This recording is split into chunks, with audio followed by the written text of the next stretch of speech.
The city of Coruscant, vast, indifferent, beautiful in the way that sharp things can be beautiful. The immigrant path stretches out like a sentence that hasn't ended yet. It was not always like this. An election changed everything.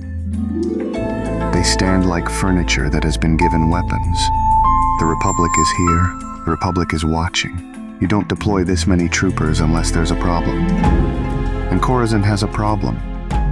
Coruscant has had this particular problem for approximately as long as the current administration has been in office. The Republic needs you. Of course it does. More now than before. Sign here. Put on the armor. The Republic has a bridge for you to stand on. One administration ago, the numbers were different. The bridge had fewer rifles on it. The Republic needs you. The formal boundary between what is and what is not. And of course, another sign. No weapons allowed. The sign isn't for the raiders. They come armed. Have always come armed. Will come armed tomorrow regardless of how many troopers line the bridge or how many signs explain what is not permitted. The line shuffles. The booth moves slowly. Somewhere ahead a conversation is happening between a guard and a traveler that has no reason to be taking as long as it is taking. The line is longer than it used to be. Everything is longer now. The list of things that have gotten measurably worse since the administration turned over and a new name went on the door of the mayor's office. The guard looks up with the expression of someone who has asked the same questions so many times they have become something closer to ritual than interrogation. Answers are provided, honest ones, more or less, a stamp, and Coruscant opens itself like a book that has been left in the rain, still legible mostly. At the edge of things there is a man selling protest signs. A year ago this man was not here. The protest sign market is, like so many other industries in this city, a growth sector that arrived with the new administration and has been expanding ever since.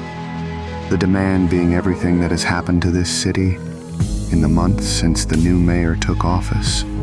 The stubborn belief that if enough people hold enough rectangles, the man in power will listen. He won't. The mayor has a statue. The name under it is zircon, which is, for those keeping score, a kind of crystal. Hard and bright and found in abundance underground, worth considerably less than it tends to convince people it is. At a glance, in the right setting, it could almost pass for the real thing. But statues of this quality are not earned. They are acquired. There is a difference. The earned ones tend to come after history has had time to make its quiet editorial decisions. The acquired ones appear while the subject is still in office and capable of dealing under the table. The streets of Coruscant are a mess. Puddles and trash everywhere. A clear sign of a city that has stopped managing itself. This did not happen all at once. Cities don't decay all at once. They decay by administration.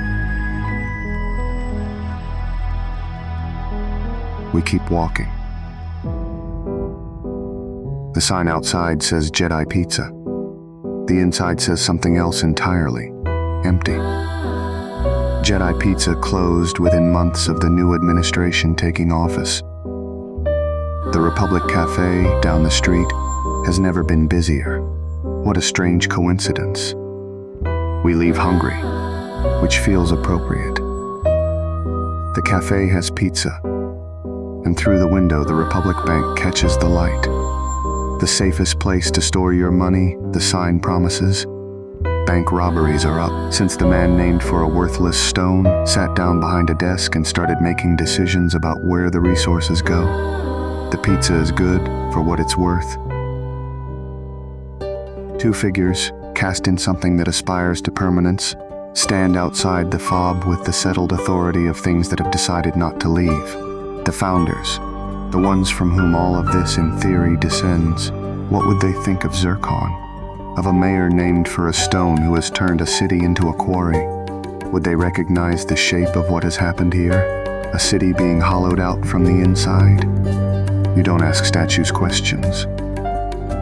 The crystal exchange also did not always exist. The operation arrived, the exchange, the mining infrastructure below it, the whole enterprise.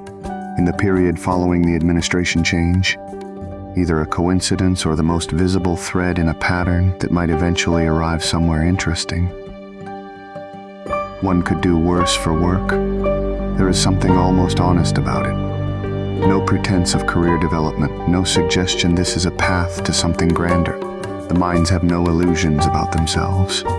Dark and dirty, and the work is the particular kind of repetitive that wears down the layer of thinking that asks whether the work is worth doing, until eventually you stop asking and just do the work.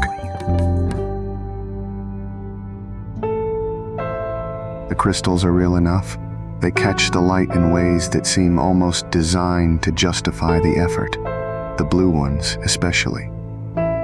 Blue and clean and worth a great deal to the right kind of cook. One thinks about a mayor named for a crystal. One thinks about the exchange that arrived shortly after he did.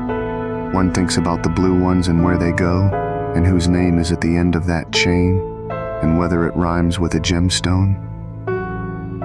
One puts the blue ones in a separate pocket. We keep that to ourselves. The exchange is efficient, at least. We say nothing about the blue ones. 1,500 credits. That is what the door costs. It was less before. The room is what 1,500 credits buys. A bed in the approximate sense of the word. Walls that are more committed to the concept of walls than to any particular aesthetic vision. And for 1,500 credits a night, that is perhaps enough. Sleep did not come easy. The crystals saw to that. The blue ones especially. But eventually the dark took over.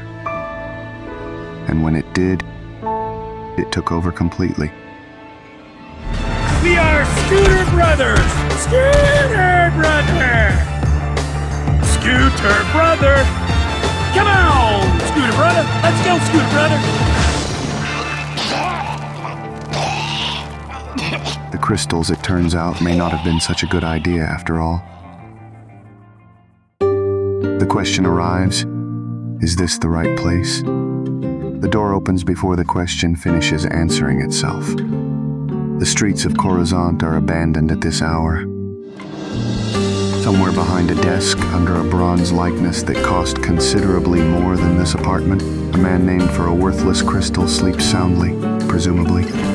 Coruscant keeps people. We keep running.